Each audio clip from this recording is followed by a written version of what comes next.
Saya baru dapat cahaya mata dan berhasrat melakukan akikah untuk anak. Kerana kurang wang, saya tak dapat beli kambing. Untuk sepenuhnya saya sembelih ayam jantan dengan niat akikah. Adakah sah akikah yang saya lakukan?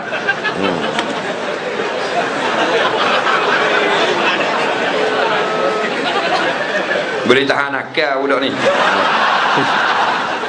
Jadi dia boleh cahaya mata, dia nak ngekah, tapi dah tak cukup pitih nak beli kambing. Dia beli ayam jantan seekor, bismillah, niat ngekah. Sah ke tak? Jawabnya sah di sisi mazhabmu sendiri.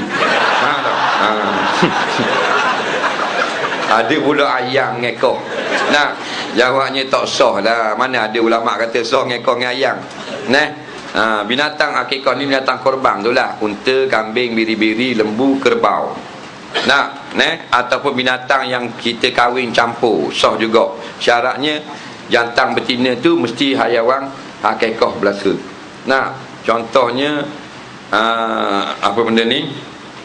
Lembu, kambing dengan kambing. Mak lembu, pok kambing. Itu dua-dua binatang akikah. Beranak boleh lembing. Boleh. Tu boleh ngekah. Pasal mak ayah dia binatang akikah.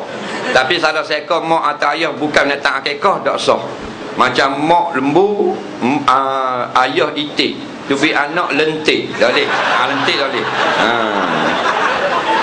Dah guna kira ni ayam ni akikah tidak sah, tapi cuma jadi sedekah. Tak usah bimbang lah, bukan wajib akikah ni. Kalau kita tak ada duit, lain kali lah, bukan wajib segera. Tahun ada duit, tahun beli kambing. Jadi kalau kita beli ayam juga, bukan nama akikah, tapi namanya sedekah, tetap dapat pahala.